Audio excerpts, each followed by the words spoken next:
झांसी अस्पताल में आग से झुलसने से बच्चों की हुई मौत ने अस्पताल की व्यवस्था को सोचने पर मजबूर कर दिया है। जांच के बाद सामने आई कि अग्निशमन यंत्र खराब है। कुछ वही हाल समाचार 2 की पड़ताल में झाझा रेफरल अस्पताल से सामने आया। झाझा रेफरल अस्पताल में 30 शैल्या वाला अग्निशमन यंत्र इन दिनों पान की फिरकी दान बन गया है। बालू से भरा बाल्टी में पान या गुटखा की फिरकी फेंकी जा रही है। एक दो अग्निशमन यंत्र कई वर्षों से दीवार का शोभा बना हुआ है। इसकी तिथि भी समाप्त हो चुकी है। अस्पताल में जच्चा एवं बच्चा के साथ मरीज को भगवान के भरोसे छोड़ दिया गया है।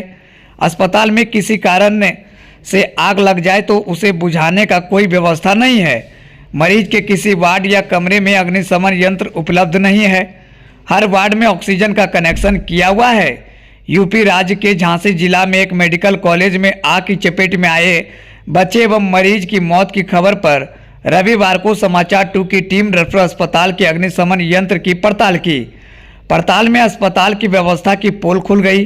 साथ ही अग्निशमन विभाग भी इस मामले में सुस्त दिखी। रेफरल अस्पताल वर्षों से बिना अग्निशमन यंत्र से चल रहा है। विभाग ने अपने आत्मा के शांति के लिए 2-3 अग्निशमन यंत्र को दीवार पर टांगे हुए है। अब बेकार पड़ा हुआ है। अगर अस्पताल में आग लग जाए तो स्वास्थ्यकर्मी अग्निशमन यंत्र रहते बुझा नहीं सकेंगे। इन लोगों को अभी तक इसका प्रशिक्षण नहीं मिला है। रविवार की सुबह 10:20 बजे जब समाचार 2 की टीम अस्पताल के हर कक्ष को देखा तो वह कक्ष सीढ़ी के समीप एवं बच्चे के टीका केंद्र पर यह यंत्र दीवार पर मिला। सभी यंत्र की तिथि नहीं दिखाई दे रहे थे।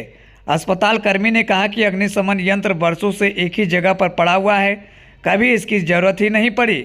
भगवान भरोसे अस्पताल को छोड़ दिया गया है। मालूम हो कि झाझा रेफरल अस्पताल का भवन जर्जर रहने से जल्द ही नए भवन का निर्माण प्रारंभ होगा। हालांकि इस मामले में अस्पताल प्रबंधक नवनीत कुमार ने कहा कि अस्पताल में अग्निशमन यंत्र नहीं रहने की सूचना पहले ही विभाग को दे दी गई है। 1-2 सप्ताह में पुराने भवन के टूटने हैं। अब नए भवन में अग्निशमन यंत्र लगाने की बात कही गई है।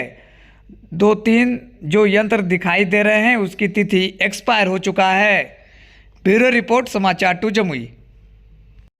हालांकि अब झाझा रेफरल अस्पताल में एक्सपायर अग्नि यंत्र को लेकर अब झाझा वासियों ने भी आवाज़ को बुलंद किया है और लोग तरह तरह की प्रतिक्रिया दे रहे हैं। ऐसे में समाचार 2 की टीम के साथ गौरव सिंह राठौर ने अपनी प्रतिक्रिया को साझा किया है। उन्होंने क्या कुछ कहा है, पहले आप वो सुने।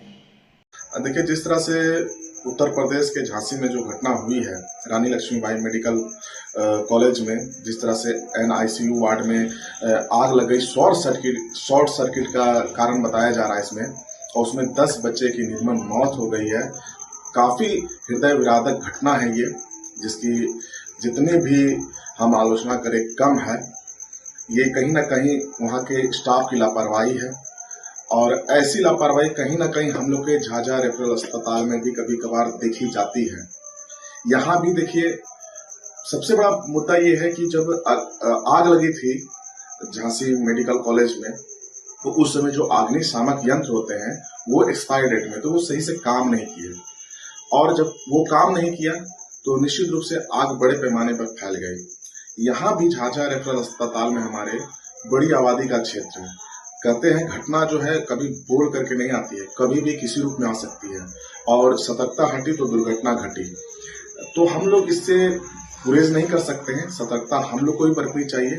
और हम रेफरल अस्पताल में देखते हैं कि जो अग्निशामक यंत्र है उसका महीने भर में उसका गेज नापना चाहिए, वो भी नहीं होता है। साल में उसका मापक देखना चाहिए, वो भी नहीं होता है।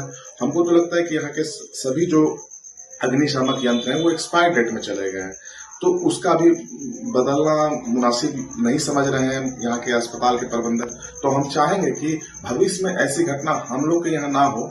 अगर हो तो उसके लिए हम लोग तत्पर तैयार रहें, जिसके लिए सभी यंत्रों का रख रखाव और सुचारू रूप से तैयार रहे हमेशा किसी दुर्घटना को निपटने के लिए।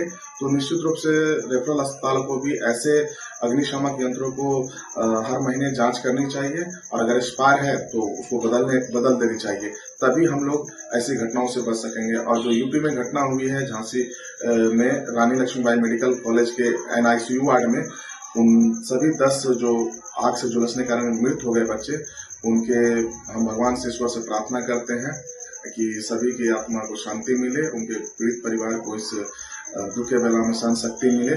और सरकार से निवेदन है कि इसकी जांच हो और जांच में जो भी दोषी पाए जाते हैं उस पर सख्त से सख्त कार्रवाई हो। धन्यवाद।